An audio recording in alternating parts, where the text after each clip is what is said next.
कभी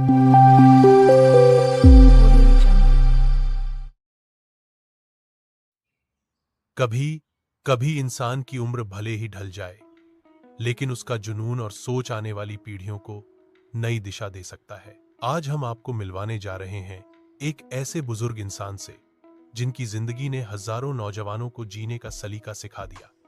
उनका नाम था हरिराम शर्मा। गांव के एक साधारण किसान थे जिनकी उम्र 75 साल थी।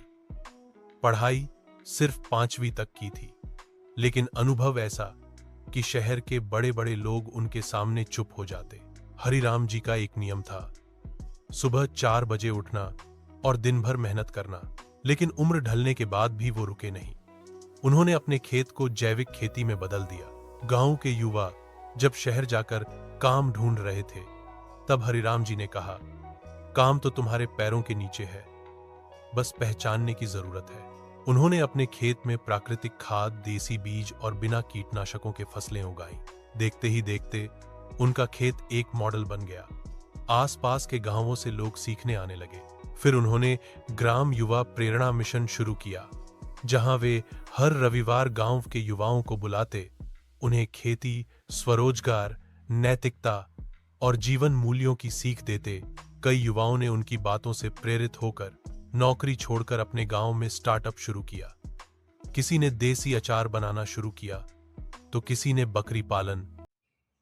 हर कोई कहता, अगर दादाजी कर सकते हैं तो हम क्यों नहीं।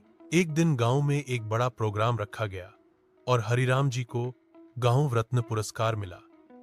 स्टेज पर बोलते हुए उन्होंने कहा, अगर मेरा अनुभव किसी के जीवन की दिशा बदल सके तो मेरी उम्र सार्थक हो जाएगी। उनकी आंखों में आंसू थे, लेकिन वो आंसू हार के नहीं, प्रेरणा के थे। हरिराम जी अब हमारे बीच नहीं है, लेकिन उनकी सीख, उनके विचार आज भी गांव के युवाओं को रास्ता दिखाते हैं। कभी कभी एक बुजुर्ग इंसान पूरी पीढ़ी की सोच को बदल सकता है। बस जरूरत है सुनने की, समझने की और अपनाने की। अगर आपको ये कहानी प्रेरणादायक लगी तो इसे शेयर करें और ऐसे और वीडियो के लिए चैनल को सब्सक्राइब जरूर करें।